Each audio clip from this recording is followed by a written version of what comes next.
Le Grand Matin Sud Radio, 7h-9h, Jean-Jacques Bourdin. Il est 8h13, Maxime Liedo, bonjour. Bonjour Jean-Jacques, bonjour Merci à tous. d'être avec nous. Et Jean-François Kelly qui tente bien que ça va. Vous avez pris un peu de miel, Jean-François, Oui, non? ça va mieux pour votre voix. Bon, Maxime Liedo, Donald Trump a donc gagné cette élection présidentielle américaine, 47e président. Nous avons maintenant les résultats de la Pennsylvanie, donc il n'y a plus de doute. Mais il a gagné.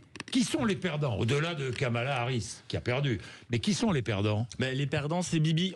C'est nous, Jean-Jacques. C'est notre pomme, l'Europe, la France. Alors qu'actuellement, en effet, nous sommes visiblement face à une victoire écrasante, assez inédite de Donald Trump. Le vote populaire, les États, potentiellement déjà le Sénat et bientôt la Chambre des représentants. Il y a une défaite quand même qu'il va falloir intégrer. C'est la nôtre si vous ne voulons pas nous réveiller tous les 4 ans avec une gueule de bois. Et c'est notre défaite vis-à-vis de l'autonomie stratégique et la souveraineté européenne. L'Europe est encore et toujours sous la tutelle américaine, beaucoup plus que ce qu'elle veut admettre. Et cela se voit dans nos choix technologiques, militaires, énergétiques. Tenez, on va prendre la technologie. Nos administrations, nos entreprises, nos données sensibles passent par les géants américains. Google, Amazon, Microsoft. En 2020, c'était déjà 30% de nos services informatiques qui provenaient des États-Unis. Et vous voulez un petit tour d'horizon en France parce que je sens qu'on a besoin de bonnes nouvelles. Les données de santé, bam, c'est à Microsoft. La gestion du système d'information d'EDF pour son parc nucléaire, c'est Amazon. La sécurisation des ministères, c'est une entreprise informatique canadienne. Et puis comme Elon Musk risque d'être vraiment à la mode dans les prochaines semaines, je rappelle que ses satellites Starlink et son fameux réseau internet surpuissant fournissent désormais le haut débit dans les avions Air France et bientôt dans les trains de la SNCF. Et accessoirement, le renseignement français ne se gêne pas pour les utiliser de temps en temps. Les semi-conducteurs, composants vitaux pour l'électronique, la dépendance est criante. L'Europe n'en produit que 10% mondialement, alors que les États-Unis en contrôlent une large part. Dans la défense, c'est la même histoire, si ce n'est pas pire, avec tout ce qui se passe actuellement dans le monde, Gaza, Israël, l'Ukraine sous pression américaine. Plusieurs pays européens ont préféré les avions de chasse, les fameux F-35, plutôt que le Rafale ou le fameux Eurofighter, l'avion européen. La Belgique récemment a signé un contrat de 4 milliards pour ces F-35. Et puis, je vous cite la question de l'ancienne ambassadrice de France à l'OTAN, Muriel Deménac, qui s'interrogeait dernièrement dans le grand continent. Est-ce digne, décent, adulte pour l'Europe de passer une nuit blanche tous les 4 ans pour savoir si l'Europe va continuer à être protégée? La réponse est dans la question. Et puis alors d'un point de vue énergétique, on est peut-être un peu plus safe, mais 26% de notre GNL, le fameux gaz naturel liquéfié, provient encore des États-Unis, Jean-Jacques. Eh oui, Maxime Liedo. La réalité, elle est là. La réalité, c'est que l'Europe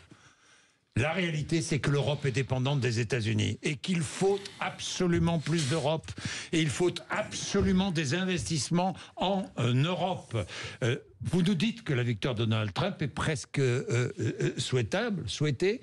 Elle va réveiller cette victoire, elle va réveiller l'Europe. Mais on l'espère. J'espère que la victoire de Donald Trump va nous permettre de sortir de ce bisnounourisme vis-à-vis des États-Unis et qu'il faut être autre chose, si vous voulez, qu'un paillasson diplomatique entre la Chine, la Russie et le Proche-Orient. On a cru qu'avec Joe Biden, sous prétexte qu'il avait un physique qui mixait parfaitement l'oncle Sam et Snoopy, que les États-Unis deviendraient un compagnon sympathique dans lequel on tape dans le dos. Si on oublie le départ calamiteux d'Afghanistan, je rappelle quand même que l'épisode des fameux sous-marins australiens, vous savez, le fameux contrat colossal pour la France, et 35 milliards d'euros, bim, balayé avec un deal États-Unis-Royaume-Uni. Puis il y avait eu l'Inflation Reduction Act, vous savez, les subventions massives promises aux entreprises qui produisent en Amérique, qui ont évidemment immédiatement attiré des industries européennes. Et puis, quand on voit aujourd'hui que même les voix les plus raisonnables, comme Thierry Breton, comme Christine Lagarde, qui commencent à nous expliquer que la voix française commence à perdre de sa super Christine Lagarde dans le monde, qui nous explique que le décrochage européen est aussi celui de la France et dans un domaine aussi stratégique, par exemple, que l'intelligence artificielle.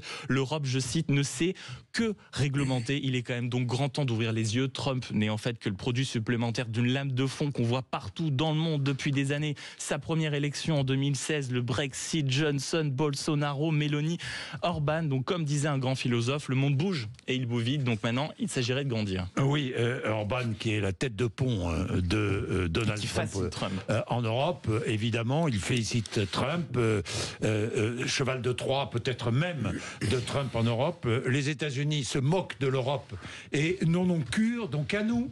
Pas une seule fois, le mot Europe n'a été prononcé pendant la campagne américaine. Pas une seule fois. Pas une seule donc, fois. À nous de nous réveiller. à nous de nous réveiller et de créer une véritable Europe et un véritable marché européen et d'investir massivement. C'est ce que dit Mario Draghi, c'est ce que dit Giorgia Meloni, qui a compris cela. Elle a compris cela. Mais nos dirigeants, eux, ne l'ont pas compris. Qu'est-ce que vous en pensez, Jean-François? Écoutez, vous avez raison de souligner ce fait. L'Europe est à mi-chemin. C'est-à-dire que les États-Unis, c'est une fédération. Nous sommes aussi une fédération, mais avec une fédération d'États qui ne sont pas harmonisés socialement, fiscalement. Donc on ne peut pas lutter. Aucune harmonie fiscale, aucune harmonie sociale. Nous n'avons pas de défense commune. Ce sont les Américains qui s'occupent de la guerre en Ukraine. Souvenez-vous de Trump 1, sa première présidence. Il regardait vers la Chine. Trump a trouvé des charmes au président chinois Xi Jinping. Il est capable de lui tordre le bras.